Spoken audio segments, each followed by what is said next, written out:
By the light of the sun, by the depth of the moon, by the flame of the wand, and by the pentacle of earth, I call upon the guides of wisdom, the ancestors of the craft, and the holy guardian angel. Guide us now through the stations of the dove and serpent. Reveal what is hidden, so we may transform it into light. Hello, Sagittarius. Welcome to Dove and Serpent Tarot. My name is Paul. Together we walk the path of the dove and serpent spread, an 11-fold journey of transformation. Each position reveals a unique aspect of your journey, alternating between the essence of your being and the events that help to shape your destiny.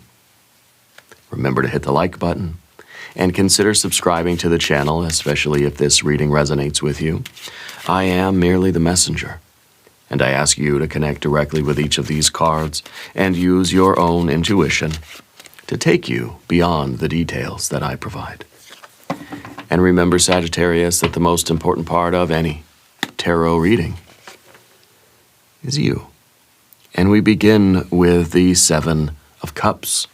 Now, this is not a bad card. The 7, remember, is the number of Venus, right? Love, passion. To me, this card is indicating that you are recognizing a situation, a person, a place, a thing, an event. You're recognizing something about your life that you wish to remove from your life. Okay? Now, this is the first card. It's called the Station. It represents how we see ourselves. It represents something that we are aware of when we sort of close our eyes at night, what's on our mind. Okay? And to me, this is the recognition of something that was once nourishing, that may have been a lovely thing for a while, and now isn't so much anymore. So I feel like you're the type of person that is really able to see some red flags about something. You're really able to notice, like, okay, there's something going on in my life that is not good for me, that's not healthy for me. Is this a relationship? Is this some kind of a lifestyle choice? Is this a habit? Is this a work thing? Okay. You're the type of person that trusts your instinct. You trust your gut feeling. All right. And it may be with this card that I'm feeling that gut feeling. Something in my life's gotta go. I gotta show something the door here. Okay. So we need to put this card into a little bit of context and see perhaps what this is or what our dilemma is. If this is true, that you feel this about something, and we have to ask the question, why is there a reading today? If you feel this, why aren't you acting on it? Is there something that is preventing you from acting on your instinct, acting on this gut feeling right now? Okay. This is very often, like I said, the recognition of something that's toxic in our life, understanding that this card may very well be masquerading as something quite lovely. We look at other cards and other decks, and the 7 of Cups is a very pretty card. A lot of things that may be very appealing. It looks like a very happy card, and a lot of pleasure, a lot of good feelings, right? This card in the Thoth deck reveals what's underneath that. It's corruption. It's toxicity. It's something that may be masquerading as something very good for you, very nourishing, but it's not. Okay, so let's lay out the other cards. Let's get to the bottom of this as quickly as we can. There's a 3 of Swords. Interesting, but it seems like this fits perfectly well with it's why we're not acting so readily on that gut feeling or that perception of those red flags. We have a Princess of Swords. You have the 4 of Cups. But now we've got the Knight of Wands. Ooh, we've got a 6 of Pentacles moving forward. We have a 7 of Swords, 5 of Cups, 5 of Wands, yeah, and a 4 of Swords. Let's select the mystery card, bonus card, confirmation card. This is a random card from the Smith-Waite Tarot. This is the factor infinite and unknown. We're going to set it down right over here with everyone's favorite Tiny Bob Ross right there on top. We're not going to look at that happy little card until the very end, but it will tie everything together. It will give us the confirmation that we need. If at any point during this message you feel like you might know what that card could be, put your prediction in the comments down below. Okay. Now, as we look around the room, the one very obvious thing is that there are no major arcana cards, okay? And that's not because Spirit has abandoned you. That's not because Spirit is not in the room or in the building. Spirit is the building. Spirit is the table right now, okay? But I think what the message is that there aren't any particular spiritual qualities that you're being instructed to focus on right now. It feels like what this is the removal of a blockage. It feels like Spirit, the light from Spirit, the light of the universe, conscience, higher self, God, Goddess, deity, whatever you want to call it, that divine light has entered into you and is showing you something that needs to go, showing you a blockage that needs to be cleared away. And Spirit saying, all I can do is show you. It's up to us as, as beings with agency and free will. It's up to us to do something about that blockage. Okay? And so what we have here are a lot of small cards. Okay? We've got fire, a couple of fire cards. We've got 1, 2, 3 water cards. Yeah. We got 1, 2, 3, 4 air cards. And just a little bit of earth. And the little bit of earth really this is the crux of the matter. This is the very center of the tarot table today. This is the axis mundi. This is the galactic center around which all these other cards are swirling. This is harmony and flow and health and well-being and success and resonance and consonance. This is kind of that good day. This is that perfect day where everything is in alignment, okay? And to me, it kind of represents the 6 pillars of health and happiness, the 6 pillars of well-being. And those, as we sometimes talk about, I don't remember where I got this idea. I think it's kind of a collection of different ideas from different books and things. But it's basically sleep, adequate sleep, right? It is intentional eating, intentional movement, stress reduction. It is healthy relationships, and it is a sense of purpose. And your self is right there in the center of that. And so those are the things that we want to have orbiting us.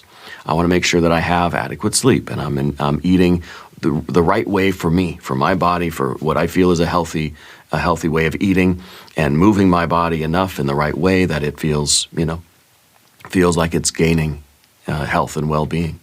To me, these feel like very practical things. And what the 7 of Cups is telling me is that one or more of these pillars are not functioning properly for you right now. There's something that has gone out of balance in one of those areas.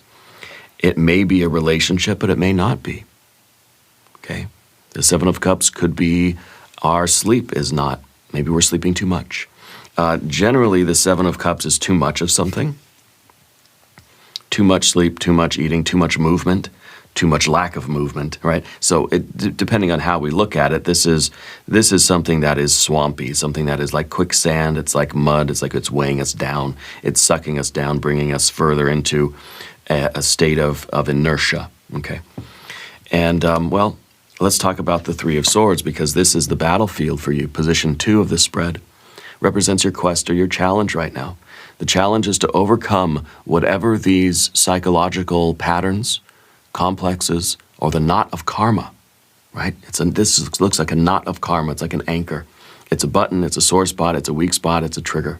And that's what Spirit is illuminating for us. Spirit is showing you this, because this is what's preventing us from just saying, oh, okay, I don't feel good in some way, and I want to do something about it. I want to get rid of it. I have too much of something in my life. I want to kind of downsize that thing, whatever it might be, whether it has to do with our sleep or our movement or the way we eat or the way we reduce stress. Or maybe there's too much stress. Maybe there's an unhealthy relationship somewhere. Maybe there is, there's too much aimlessness. Maybe there's this idea that we don't have a fixed purpose in life. We don't feel as if our life has that purpose, or we feel overwhelmed by something, okay? But the 3 of Swords is that knot of karma that's preventing us from overcoming this. And the 3 of Swords is a card of memory. It's a card of a psychological complex or a knot of karma that gets created usually when we're very young. okay? And the complexes are not all bad. The complexes they generally think that they're helping us. These knots of karma are just ways that we've learned how to cope or deal with life, you know? It's a complex that gets created, let's say, the first time a young kid touches a hot stove. We will eventually touch the hot stove. Parents say, don't touch a hot stove. Eventually you're going to do it because you want to know, mom and dad, are they right? You know, are they lying to me? Are they telling me the truth? Is it really bad to touch the hot stove? You will eventually touch the hot stove. And then immediately a complex gets created, a knot of karma. In that sense, it's a very positive thing because now we're going to be very aware of hot things and we're going to know instinctively, I'm not going to touch it, okay? But sometimes these complexes get created in order to protect us from things that we really, you know, are sort of counterproductive. And so this might be the way we end up getting into the same kind of relationships again, that somehow I just fall into the same pattern of behavior. And it's because there is this complex or this knot of karma that's been established in our aura, in our soul, in our brains, in our nervous system, in our bodies, that make it easier for us to do the same thing again that's familiar. It may be something that's self-sabotaging. It may be that we know intellectually that it's bad for me to keep doing this, you know, or that I feel it in my gut. I feel that something in my life is out of balance. So I know that I need to change something, but somehow I keep getting into the same situation, or I keep kind of preventing myself from making the necessary changes.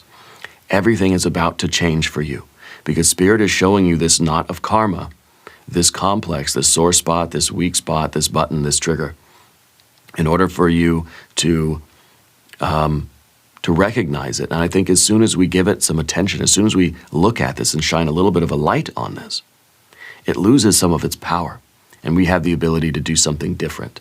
So it kind of is us asking of this complex, who built you? Where did you come from? You know, how did you get, how did you get created in my aura? And I think that let's go down into our position 3, the soul position. This is the Princess of Swords. It's inside of you. This is coming from down under the surface, right? And this is a curiosity. This is an investigative energy.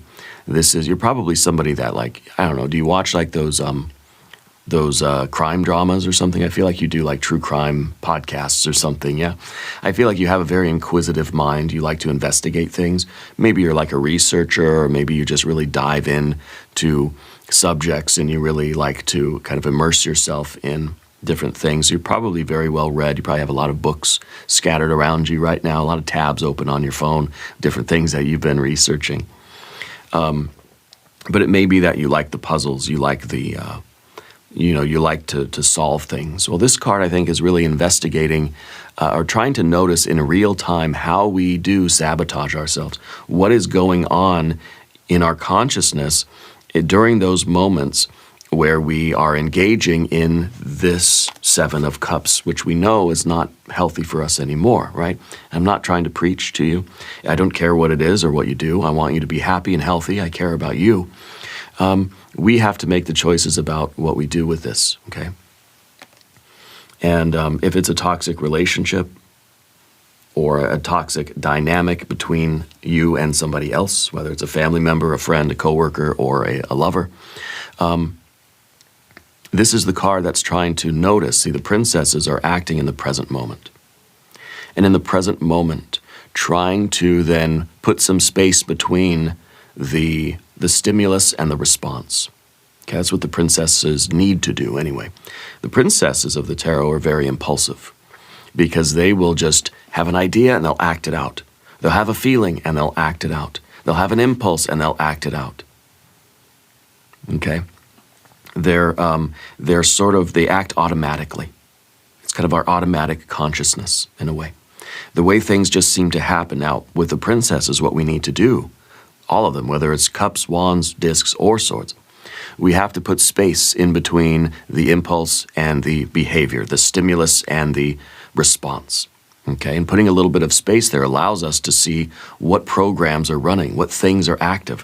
See, the other way, if we don't have this involved, if this is under the surface hiding somewhere, right, hiding underneath, then what we have is we have a stimulus and we have a response. Immediately we do this thing.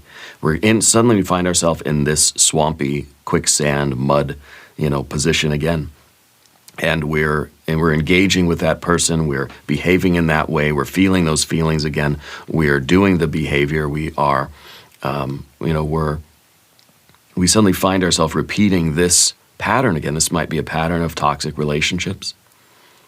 Okay, and the princess is just kind of reacting to that. But if we can do the work of this karmic energy here and put a little bit of space, buffer a little bit the stimulus and the response in real time, okay?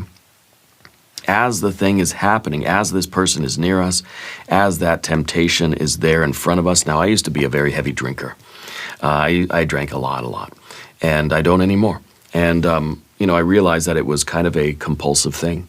And so with the Princess of Swords, it's like you get the idea, you follow through with it, and suddenly you're in that state where it's like, hey, I wasn't going to do this today, but here I am repeating the pattern again. So this card is saying, let's at least pause before we do it and say, why do I want to do this so much? What is compelling me? What is that knot of karma? What complex is activated? What script or narrative or story is running in my mind right now that's telling me this is what I'm supposed to do? Or what am I avoiding? Or what am I really searching for that's leading me to this thing again? Okay? I feel as if we're going to show something the door here, because we understand that it's not something that's being invoked on that soul level. This is something from an unconscious, probably long ago complex that was created that is pushing us into a certain type of behavior. So putting a little bit of space between the idea and the behavior is allowing us to see what narrative is at work. Yeah, and that's the work of the Princess of Swords under the surface. Okay, so we have to use that kind of awareness that I think you have innately. Okay, and your body is a temple. We treat it with reverence, right? I know that's a cliche, but I believe that it's true. As much as we possibly can, we do. No, nobody's perfect. The thing about the Princess of Swords as well is that this is us giving ourselves permission to kind of not have all the answers, okay? And I know you're probably saying, well, Paul, it's easier said than done, right? Oh, yeah, it is. I struggled with my drinking for years, 20 years probably. And, it took a major health event to sort of get me to turn things around. And and I'm not saying this is your issue. And again, I'm not trying to preach or anything. But we give ourselves permission to not have all the answers, giving ourselves permission to fail. Okay? It's okay. We're doing this without judgment. And that's the other thing that we need to really recognize with the princesses is that, yeah, ideally, we would pause before we act on the impulse, and we would think twice and do something else. Simple. It doesn't work that way in real time, though, does it? So it's a struggle. It's a struggle to give ourselves pause, and before my body's automatically doing the thing, and it's like, how did I get here holding this, bottle or whatever? We pause.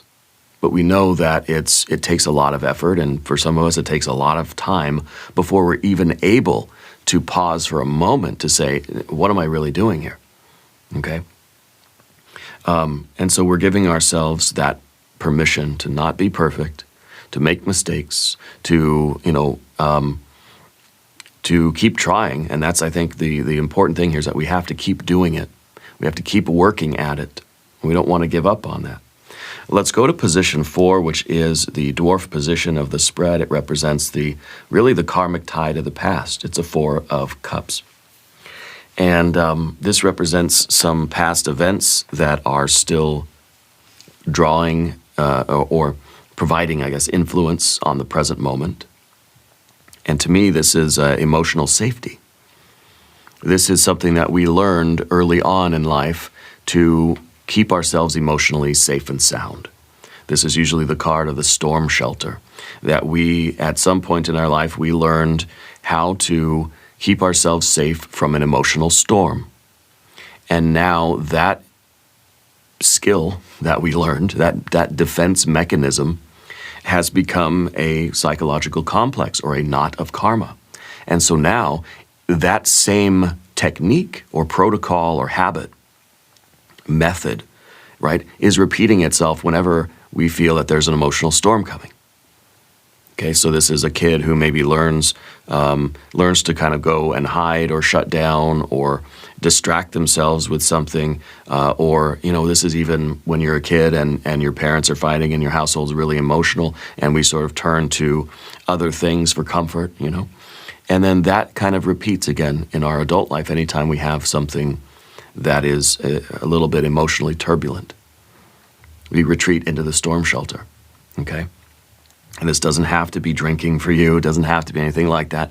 This could just be the way we end up sort of shutting down when a relationship starts to get too close, or the fact that we tend to turn toward relationships in our adult life that mirror the relationships we had or that we witnessed as children. Okay, because maybe we understood that, okay, that's the type of relationship, or that's the dynamic where we feel safe, even though we didn't really feel safe, right? But it's familiar, it feels comfortable now. So we have to look at what this was in the past for us, for you specifically, that is influencing the current Seven of Cups.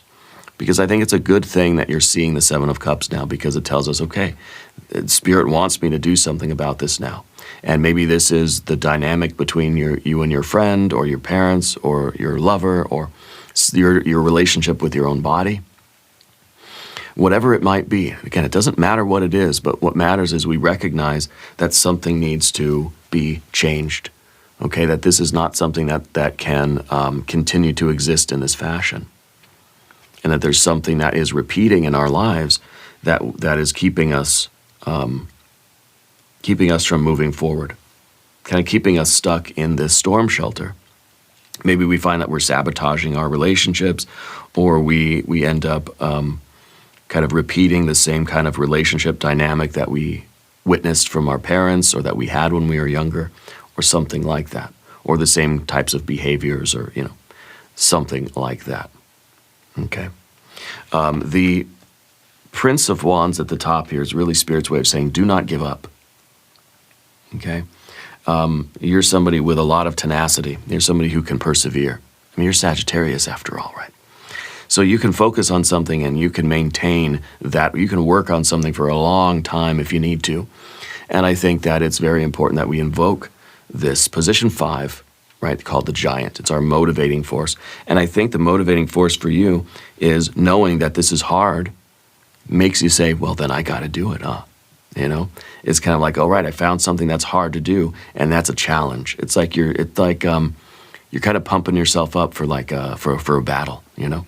And I think everything is about to change for you, because I think that you have the tenacity and the perseverance. This is that fixed fire energy.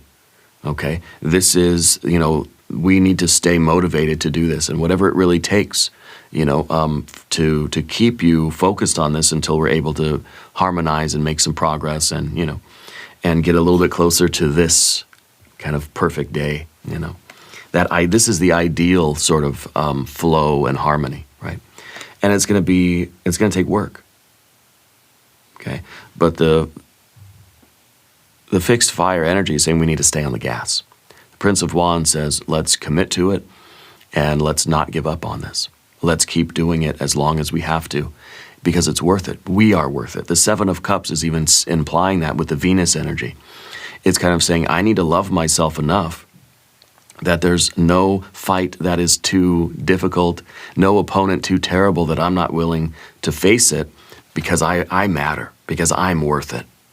You know, and that's the Seven of Cups, that love.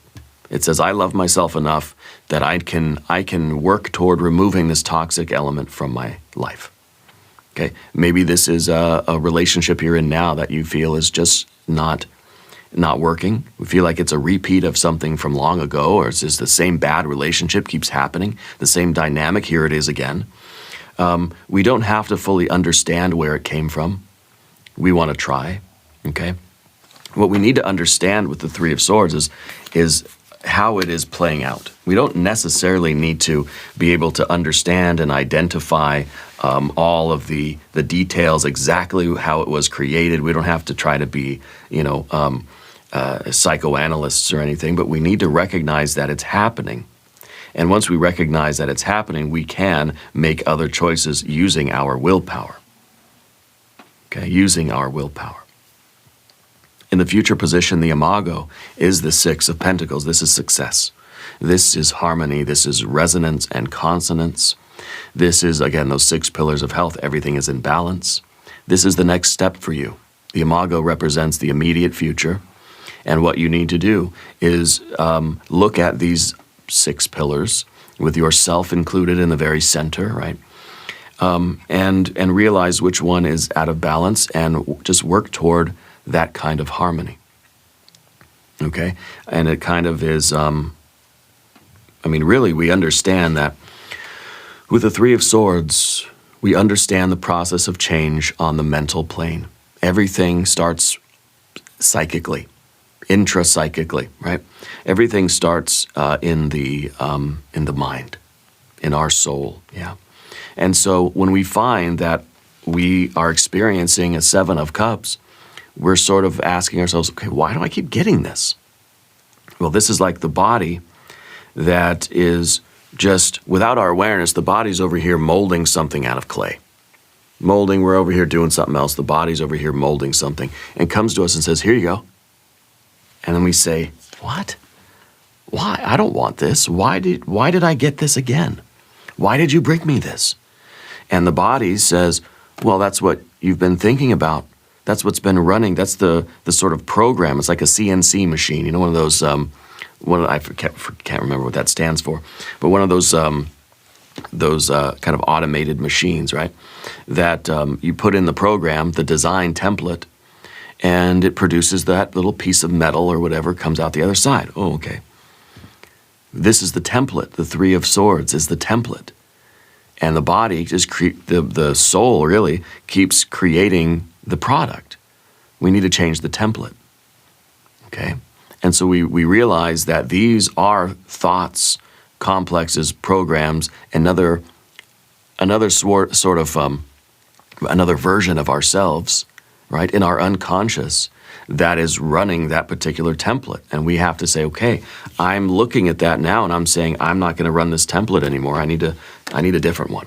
So we understand that what we think about, what programs are running, is the reality that we're creating. So we can change our life if we change our mind. But we have to really explore that mind because there are a lot of things that are going on under the threshold of awareness. Things that are not conscious, subconscious, unconscious, or pre-conscious. And so it's not just whatever's in my conscious ego awareness is what I can change, but we have to be able to bring this unconscious knot of karma, the complex, we have to bring it into conscious awareness. See, it doesn't even want to be grabbed onto. It's leaping around the table. It doesn't want us to find it. Right? And you can't just sit there in quiet meditation and say, okay, complex, come forth and let me talk to you. It has to be done in practice. You see, so that's why we need the investigation aspect of the Princess of Swords, because these things happen in real time. We can't see the complex or the knot of karma until it's activated. We don't know what template is running until we see the little machine, laser, or whatever, like, cutting the machine part or whatever. I don't remember how that thing works, but I used to work with CNC machines adjacently, I guess, in some manufacturing work I did a long time ago. I did plastic injection molding. There were CNC machines in the plant, but I didn't actually work directly with them. So we need to recognize that, we can understand the template, the knot of karma. We can see that only through its effects. And that's what we're looking for here. We're looking for the effects in real time. What is happening? Okay, well, that is then telling me, that's showing me that there's a complex under the surface somewhere. Now, it's up to you if we're going to go all the way back to the past, figure out where it came from, and try to do all that and really make friends with the complex and, work our way backwards, at the very least, what we have to do, fire and earth, right? We have to make different choices in order to manifest a different reality. As long as we recognize when the template is running, we can choose to run a different template. Okay? We don't have to go all the way back to where that template came from. We can just simply, in real time, try to do something different. Okay, that's basically the gist here. But the very near future for you is success, a harmony, restoring the balance of your life. Okay, I think that is awesome. Path of the Serpent, we're going to talk about these cards, and if you haven't subscribed to the channel yet, please do. And if there's anything you would like me to pray over or meditate upon or send positive energy toward, please let me know. Okay. Now, your persona, general energy, is the Seven of Swords. This is a card of distraction. This is a card of self-criticism and doubt. And, well, it's 7 and 7, right? Not a great combination, right? This is kind of like, but at the very least, I think there's a wonderful kind of meaning to this combination of cards, this pair of cards. Because if you see yourself as the Seven of Cups, and the Seven of Swords is the way other people see you, or the energy that we're projecting out, seems to be like there's at least a balance here. That we're not hiding anything, we're not masking anything. We're able to have that conversation, conscious mind versus unconscious mind. It's sort of we're able to look at it, And it may be that we're recognizing that, okay, there's something blocking me. And that's not hidden from me anymore. I can see that. Okay. The Seven of Swords is a card of distraction. It's a card of self-doubt and, like I said, self-criticism. What I want to do is actually a Language of Flowers affirmation card, and that's the one, or two of them jumping out of my hands today. The absence and the compassion. What is not here is the key. Okay. What is not here is the key. This is what's not here. Okay, and then we also have the heart's ease, compassion, tread a little more tenderly. Be tender with yourself. Okay, look at what is not in your life. Okay, and the absence. What is not here is the key. I know I said that this is something that is here that needs to go, but maybe what is here that needs to go is covering up kind of a blank area where there's something missing. Does that make sense?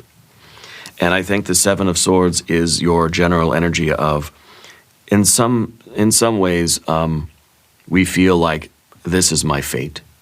Sometimes we see that there's so much opposition that we just resign ourselves to saying, "Oh, forget it. It's not worth it. I can't. It's too much. This is just what my life is supposed to be. It's too late for me," or it's I've already missed the chance. Or this idea that somehow we deserve what we're getting. We have to change our thinking. Okay, we really, really do. And we have to, I think what this card is good though, it's recognizing where the blockages are. Yeah. I think people see you as being very determined. People see you as being very, very smart, but perhaps we end up getting in our own way a little bit. Okay, which I think a lot of very intelligent people tend to do that.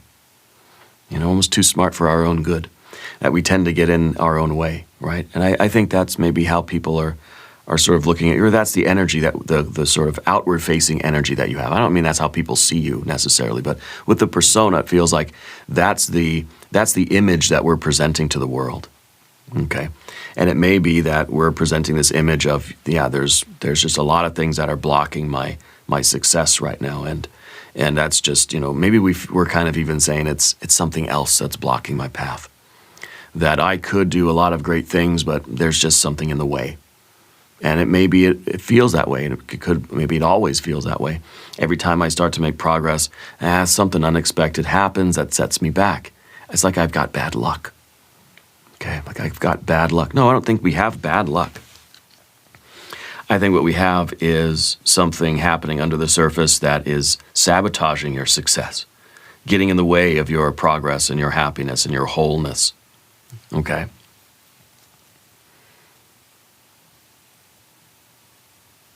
So in the next position, the shadow position, position 8, we have this 5 of Cups, right? 5 of Cups is a card of disappointment. It's saying something should be there, but it's not. And I think once we start to recognize what this is, then we can kind of do something about it. The 5s here are Spirit's way of saying, hey, look at me. So the 7 is kind of saying, like, there's some ectoplasm, there's some gunky, slimy stuff, covering it up. Once we get rid of the slimy stuff, we can really see what's down there. And it may be that we feel an absence in our life, and because of that absence, we're doing something to help fill that absence. Does that make sense? So if we feel that there's an emptiness or there's something that isn't in our life that should be in our life, we tend to fill that up with other things. And where there is that absence, that's where we need to look. I feel like this is kind of us looking into a void. And it's a void that we've been filling with other relationships, other comforts, things that we've been trying to fill it up. It's kind of a black hole, right? We keep dumping in the 4 of Cups into this, and it just keeps eating it up. And it's not filling the hole, but we're kind of like we've masked it a little bit. Okay. So again, if there's some need that we have that is unfulfilled or has been unfulfilled in our life, we may gravitate toward some kind of unhealthy choices, relationships or substances that it's kind of a self-medication almost, but of an emotional nature. And, in order to avoid looking at something. Okay. And so I think we find ourselves in a very similar boat rather frequently. But the 5 here is something in your environment now. We can now that we can see, once we sort of pause before engaging in this activity or this relationship or this dynamic, and we do the Princess of Swords work by pausing for a moment, then I think we're able to see what it is that is truly missing in our life that is kind of invoking this. This is the card in your relationships. These 2 cards are very closely connected. Okay, I think that we feel a disappointment in certain relationships or certain aspects of our life, and because of that disappointment, we end up indulging in the 7 of Cups more than we should, and we get kind of off balance. Okay, what we really are looking for is a 6 of Cups. And since we don't have the 6 of Cups, we tend to compensate for that with some things that we are now recognizing as being not so good for us emotionally, maybe physically too. But then it sort of it's a repeating cycle, right? It kind of is a vicious circle, that the more disappointed we feel, the more we might try to compensate. And the more we compensate, the more we kind of are getting kind of down on ourselves and feeling the disappointment even more. And so it really is feeding into itself, you see. And now the next card, though, is the card of fighting. The next card is Confrontation, right? And it's in the position of the Spectre, position 9, fear, worry, concern, the anxiety. And this might be some anxiety over whether we're strong enough to battle this. Sometimes we feel as if this is too much for us to handle and it's overpowering me. But to me, this feels like part of the problem is the avoidance. I think that we've learned to avoid things that make us feel uncomfortable. And especially with that 4 of Cups in the background there, that's again the kind of emotional seclusion, feeling like we're protecting ourselves by detaching from people. If I'm detached from people, then I'm not going to get hurt by them. So when we're a kid and the parents are arguing, we go and do something that sort of separates us from that energy. It's kind of that, again, that's kind of storm shelter. We're separating ourselves from the storm until we get so comfortable in the storm shelter, living down there in that bunker, right? We feel that that's the only safe place for us. And so this is the card that's saying what we have to do is confront those uncomfortable feelings and make some different choices. And to be able to recognize why that storm shelter, that bunker feels safer. Okay. I think what we really don't want is is the confrontation. We don't want the fighting. And so we're tending to put up with a lot of stuff because we don't want the fighting. Okay, so it's kind of that we would rather just kind of suffer silently than to speak up and change anything or do anything that's going to cause an argument. Okay, so it may be that you don't really stand up for yourself as much as you need to. Spirit's saying that you journal a lot. I think that's a very good thing. I think we all need to do more journaling, okay? Not really to show anybody else, kind of just for us. I know a lot of people that journal, and as soon as they're done filling up a book, they'll go and they'll shred it, or they'll recycle it, or they'll do a ritual kind of dissolution, or even a burning of their previous journal, you know. It's not so much for posterity, it's for the real-time sort of benefit, you know, that real-time reflection. Very much a Princess of Swords activity, okay? So the Five of Wands becomes the difficult thing that we need to do, but that we are sometimes avoiding doing. The next card, the Destiny, is the Four of Swords. I think that is the space that we need to put between the stimulus and the response, the impulse and the behavior. And this is exactly that. This is a meditation card. This is the card of box breathing. This is the card of stillness, of mental tranquility, of not being stressed out about anything, and just giving space to our own mind, being mindful. Okay, maybe this is all really the beginning of a mindful practice, is to be aware of what's really going on and what am I doing. Let's not just go automatically into the same things that we always do. Let's give ourselves a little bit of space so that we can be consciously aware and mindful about what we're doing and why we're doing it, and is that what I want to keep doing? It's very simple, you know. It takes a lot of effort. It's difficult in practice, you know. I think that this is also us intellectually recognizing where we have always tried to keep the peace in our life. And anytime we get a 4, right, we start looking for the 5. Anytime we get a 4 of Cups, 4 of Swords, right, in our heart and our mind, right, our thinking and in our feeling, we've played it safe. We've tried not to rock the boat. Maybe you've been the peacekeeper in your life. And maybe we're realizing that that's now taking its toll, because now we're putting up with things being in our life that we don't really want or need or shouldn't be required to tolerate in our lives, for instance, right? And so the 4 of Swords is us kind of recognizing that, yeah, I can't avoid the difficult things in life. I can't avoid the challenge. I can't avoid the confrontation.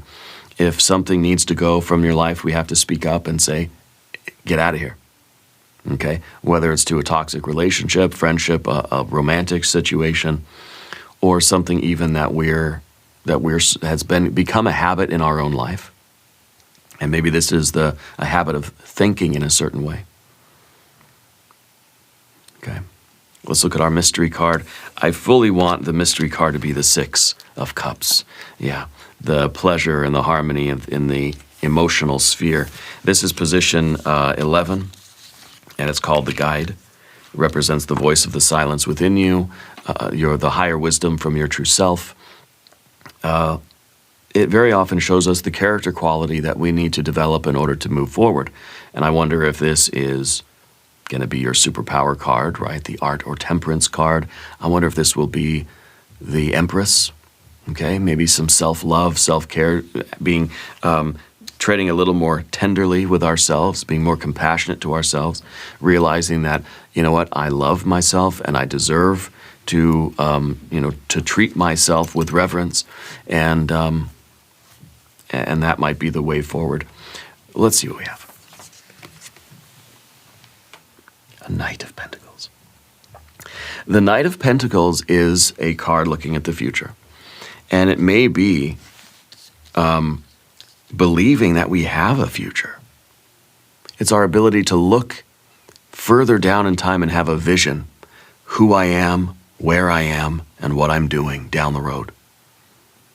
If things continue the way they're going, what is the vision of the future? The Four of Swords might be saying we need to meditate on that. We need to believe. We need to visualize a different future for ourselves. If you stay on the road you're on, what's the long-term outcome? Whether this is a physical habit, lifestyle choice, whether it's a relationship, whatever it is, what's the outcome? You have to be able to imagine a different future for yourself. Everything's about to change for you. You need to have that vision of the life you want. Visualize your best life, who you are, where you are, what you're doing down the road. Okay, and be able to have that and kind of reverse engineer it. And that's how we make the choices about what I need to do differently. We have to get fired up. We have to get like motivated, and we have to get enthusiastic about our own future. But first we have to be able to see that it's different.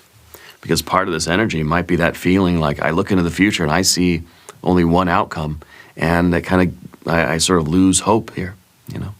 We have to be able to visualize the life we want and start taking steps in that direction. The Knights of the Tarot are always looking at the future, and they are always figuring out how to begin something. Okay.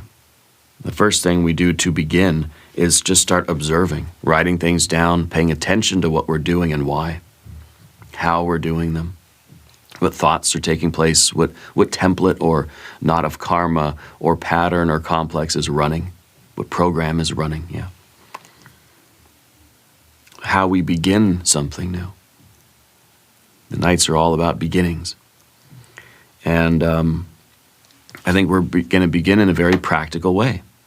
Let's start doing more of these. Let's start focusing on these 6 pillars of well-being. And we start doing those things. And I think as we understand, as we try to do these things, we'll understand what's interfering. You know? And once we are aware that something's interfering with that, sort of brings it out. It's sort of like we're baiting it. We're baiting that complex and we're drawing it out of ourselves. We're going to try to do something positive. And when that template starts running and that complex kind of pokes its head up, I'll be able to say, aha, I see you. And I don't need you right now. You need to go back to where you came from. But see, I don't think that we need to be judgmental about those complexes. We don't need to be judgmental over ourselves or about any part of our aura, okay, of our psyche. Because those complexes were created for a reason, to keep you safe, and that's what they think they're still doing. So we have to sort of love them and embrace them, but this is kind of saying like, I'm in charge, and I see my life going in a different direction, and I'm going to make sure that those knots of karma, those templates and programs don't interfere with the life I want to have. It's a lot of work, but it's worth the effort. Yeah. Now, please let the lessons of these 11 stations settle into your heart. Each card is a mirror. Each station is a temple of transformation. Remember that the tarot does not dictate your future. It reveals the patterns of possibilities. It invites you to co-create your destiny. If this reading has illuminated your path in any way, please share your reflections down below. Together we journey onward, ever upward, and ever inward. And we're going to do an extended reading as well. We'll do an I Ching hexagram, we'll do some oracle cards. There is a link in the corner, there's a link down below in the video description. New readings for Sagittarius, Wednesdays and Sundays. Be sure to watch both readings. Subscribe to the channel if you haven't yet. Leave a comment and let me know where in the world you are watching from. I want you to know that you're the most important part of Dove and Serpent Tarot. I thank you and I love you. And we are all in this together.